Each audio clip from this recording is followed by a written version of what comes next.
किसी भी एग्ज़ाम को क्वालिफ़ाई करने के लिए उसके बारे में हमें डिटेल में पता होना बहुत ज़रूरी है। अगर हम उस एग्ज़ाम को क्वालिफ़ाई करना चाहते हैं तो हमें पता होना चाहिए कि उसके लिए हमें क्या पढ़ के जाना है, कैसे पढ़ के जाना है, क्या-क्या प्रिपरेशन करनी है। तो आज के सेशन में हम एसबीआई सीबीओ के रिटन एग्ज़ाम के बारे में डिस्कस करेंगे कि हमें क्या-क्या पढ़ के जाना है उसके लिए। सीबीओ का जो एग्ज़ाम है आपका वो दिसंबर में शेड्यूल किया गया है, 4 दिसंबर को इसका रिटन एग्ज़ाम होगा। तो आइए इसके बारे में देखते हैं। इसमें जो आपका फर्स्ट सब्जेक्ट है, जो फर्स्ट सब्जेक्ट आपका आएगा वो इंग्लिश लैंग्वेज होगा आपका। इंग्लिश लैंग्वेज के आपके 30 क्वेश्चंस आएंगे एग्जाम में। इंग्लिश लैंग्वेज में कुछ भी चेंजेस नहीं है, जैसे आप बाकी एग्जाम की भी अगर प्रिपरेशन कर रहे हैं, आईबीपीएस अगर आपने अप्लाई किया है या एसबीआई पीओ आपने अप्लाई किया है, तो सेम उसी तरह से इंग्लिश लैंग्वेज का आपका पेपर आएगा। जैसे बाकी एग्जाम में आता है आपका रीडिंग कॉम्प्रिहेंशन हो गया, क्लोज टेस्ट हो गया, सेंटेंस रीअरेंजमेंट हो गया, पैराजम्बल हो गया, फिल इन द ब्लैंक्स हो गए। ये सारे आपके टॉपिक्स आएंगे इंग्लिश लैंग्वेज में, जो सारे कॉम्पिटेटिव जो बैंकिंग के बाकी एग्जाम्स में आते हैं। तो इंग्लिश लैंग्वेज के लिए कुछ भी आपको अलग से नहीं करना है। जो आप बाकी एग्जाम्स के लिए प्रिपरेशन करते आए हो आपको वही प्रैक्टिस करनी है। लेकिन इंग्लिश के लिए अगर आपको अपनी इंग्लिश इम्प्रूव करनी है तो जो आपका मोस्ट इम्पॉर्टेंट चीज़ रहती है इंग्लिश के लिए वो आपका रहता है न्यूज़पेपर। आप क्योंकि बाकी एग्जाम्स की भी प्रिपरेशन कर रहे हो तो आई होप कि आप न्यूज़पेपर द हिंदू डेली पढ़ रहे होगे, ताकि जो आपकी एक्यूरेसी है वो मेंटेन हो इंग्लिश में और आप अच्छा स्कोर कर सकें। तो द हिंदू जो है आपका वो तो आपको इंग्लिश के लिए रूटीन में रखना ही है, चाहे कोई भी आपका एग्जाम हो, चाहे वो एसबीआई सीबीओ हो, आईबीपीएस पीओ हो, आईबीपीएस क्लर्क हो, आपका एसबीआई पीओ हो या कोई अलग इंश्योरेंस के एग्जाम हो। बैंकिंग का जो सिलेबस है उससे रिलेटेड जो भी एग्जाम्स हैं उसमें आप अगर इंग्लिश में क्वालिफाई करना चाहते हो, और सिर्फ क्वालिफाई ही नहीं, अगर आप अच्छा स्कोर करने चाहते हो तो आपको अपने रूटीन में, जो आपका रूटीन डेली का सिलेबस रहेगा, डेली का जो आपका टाइम टेबल रहेगा, उसमें आपको द हिंदू को ऐड करके ही चलना है। द हिंदू डेली आपको पढ़ना है, समझ समझ के पढ़ना है, उसमें आपको डेली 1 आवर का टाइम देना ही है। इसके अलावा इंग्लिश में देखिए क्या होता है कि जो भी इंग्लिश के आपके चैप्टर्स होते हैं वो हम एक बार पढ़ लेते हैं, उसके बाद हमें क्या करना है, प्रैक्टिस करनी है। आप जितना ज़्यादा इंग्लिश के क्वेश्चंस की प्रैक्टिस करोगे, प्रीवियस ईयर पेपर सॉल्व करोगे और टेस्ट सीरीज सॉल्व करोगे, क्विजेस लगाओगे, तो उतना ज़्यादा आपकी एक्यूरेसी अच्छी होगी, उसमें एक्यूरेसी अच्छी होगी, स्पीड मेंटेन होगी आपकी इंग्लिश में, और आप उसमें एक अच्छा स्कोर कर पाओगे। फिर चाहे वो कोई भी एग्जाम आप दे रहे हो, चाहे आप आईबीपीएस दे रहे हो, एसबीआई दे रहे हो या एसबीआई सीबीओ पीओ, कोई भी एग्जाम दे रहे हो, आपकी एक्यूरेसी उतनी मेंटेन होगी। तो इंग्लिश के लिए आपको ये 2 काम डेली करने ही है।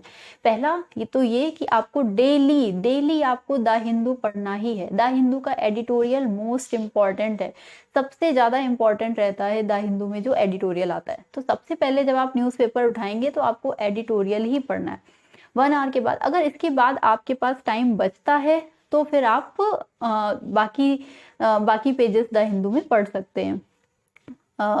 But the Hindu, I think the Hindu का अगर आप एडिटोरियल भी पढ़ रहे हो डेली, पूरी ऑनेस्टी के साथ, पूरी ईमानदारी के साथ आप द हिंदू का एडिटोरियल पढ़ रहे हो, समझ रहे हो, उसमें जो मीनिंग्स आपको मिल रही हैं उनको आप कहीं नोट डाउन कर रहे हो या उन्हें आप पढ़ रहे हो, गूगल कर रहे हो, उनके सिनोनिम्स वगैरह देख रहे हो अच्छे से, तो वो आपके लिए इनफ है।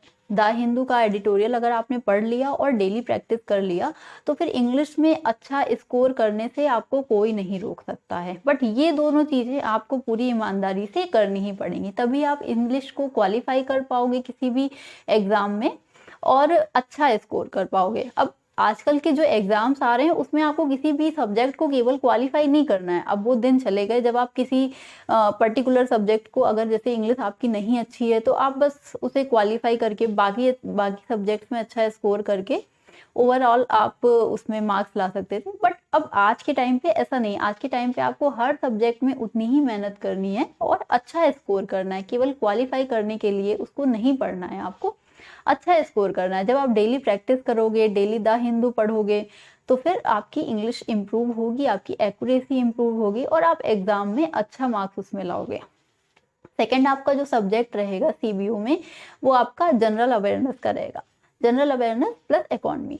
तो इसमें भी आपके 30 क्वेश्चंस हैं। जनरल अवेयरनेस में भी आपको कुछ अलग से नहीं करना है, जो आप बाकी एग्जाम्स के लिए जनरल अवेयरनेस प्रिपेयर कर रहे हो, जो करंट अफेयर्स आप पढ़ रहे हो वो ही आपको पढ़ के जानी है। 4 to 5 मंथ की करंट अफेयर्स आपको प्रिपेयर करके जानी है।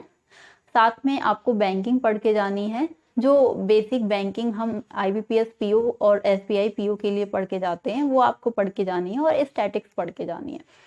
इकोनॉमी का सेक्शन इसमें इसलिए दिया गया है क्योंकि क्या होता है, करंट अफेयर्स जब आजकल हम पढ़ते हैं तो उसमें इकोनॉमी और फाइनेंस से रिलेटेड जो करंट अफेयर्स आपकी रहती हैं वो ज़्यादा पूछी जाती हैं आपके, इसलिए उसमें इकोनॉमी भी साथ में लिखा रहता है। तो जब आप जनरल अवेयरनेस के नोट्स बनाते हैं तो उसमें फाइनेंस से रिलेटेड या इकोनॉमी से रिलेटेड जो भी क्वेश्चंस होते हैं उनको थोड़ा ज़्यादा ध्यान से आप पढ़ लीजिए, थोड़ा डिटेल से पढ़ लीजिए, जिससे कि अगर उससे रिलेटेड कोई क्वेश्चन आपसे किया जाए तो आप उसका आंसर अच्छे से कर सको।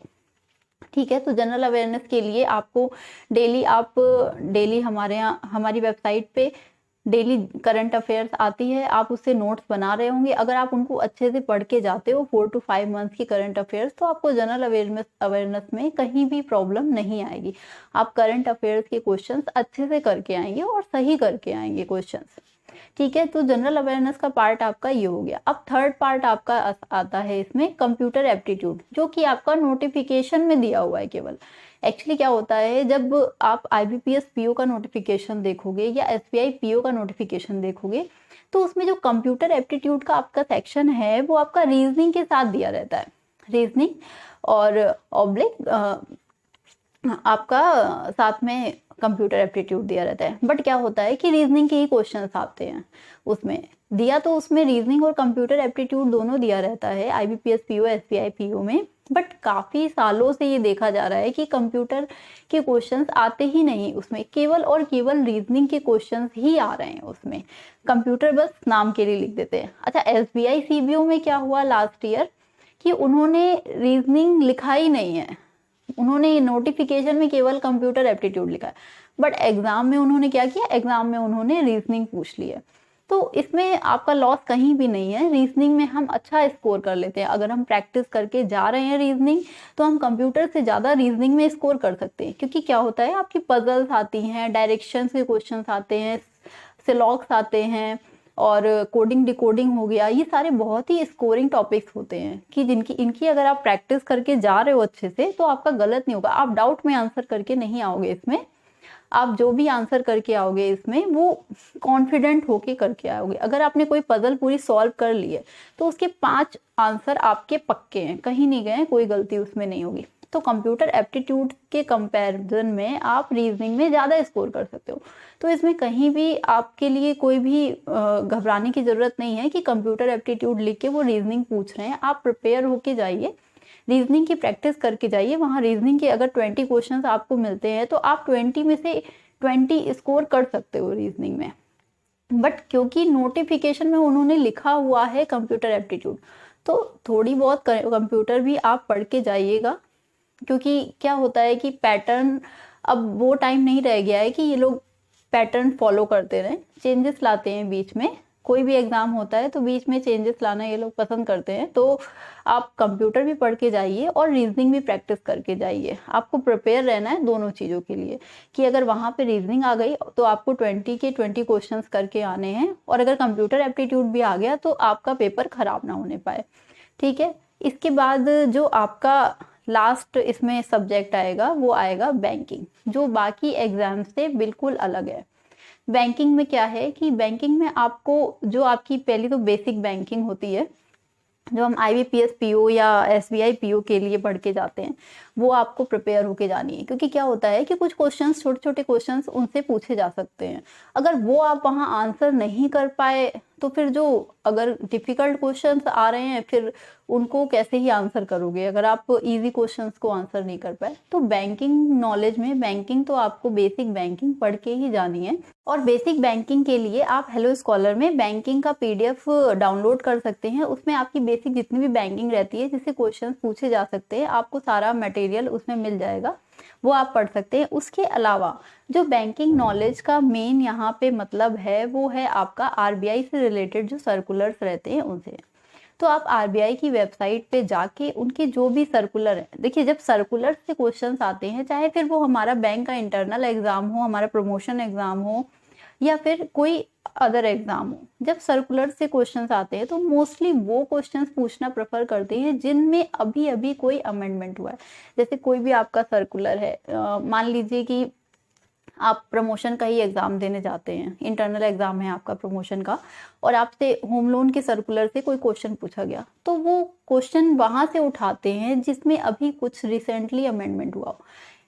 एक्चुअल में वो क्या देखना चाहते हैं, एक्चुअल में वो देखना ये चाहते हैं कि आप अवेयर हैं कि नहीं, जो भी चीजें आ रही हैं back to back banking industry में, आप उनसे कितना अवेयर है। तो जब आप आरबीआई की सर्कुलर्स पढ़ना स्टार्ट करेंगे तो आप कोशिश करिएगा कि आप वो सर्कुलर्स जरूर कवर करके जाइएगा जिनमें अभी अभी कुछ अमेंडमेंट हुए हैं या कोई नया पॉलिसी आया है, कोई नई स्कीम आई है, कुछ नया उन्होंने अनाउंसमेंट किया है। वो सारी चीज़ें आप आरबीआई की वेबसाइट से ज़रूर पढ़ के जाइएगा। या न्यूज़ में अगर आरबीआई किसी चीज़ के लिए या किसी भी अपने स्टेटमेंट के लिए न्यूज़ में रहा है तो वो उनके बारे में आप डिटेल में पढ़ के जाइएगा, वहाँ से क्वेश्चन आपके आ सकते हैं। तो बैंकिंग नॉलेज के लिए आपको ये करना है। इसके बैंकिंग नॉलेज के आपके 40 क्वेश्चन आएंगे। मेन एक यही ऐसा सब्जेक्ट है इसमें जिसके लिए आपको थोड़ी आउट ऑफ द वे जाके मेहनत करनी है, बट कोई नहीं, अगर आप इसमें अच्छा स्कोर कर लेते हो तो ओवरऑल आपका स्कोर अच्छा होगा और आपका मेरिट अच्छा जाएगा इसमें। ओके, इसके बाद आपका डिस्क्रिप्टिव का आता है। तो डिस्क्रिप्टिव के बारे में मैं कल नेक्स्ट सेशन में आपसे डिस्कस करूंगी। डिस्क्रिप्टिव इसका ऑलमोस्ट सेम है, आईबीपीएस पीयू के जैसा है, आईबीपीएस पीयू एसबीआई पीयू के जैसा है। तो नेक्स्ट सेशन में हम डिस्क्रिप्टिव के बारे में डिस्कस करेंगे। तब तक के लिए ऑल द बेस्ट।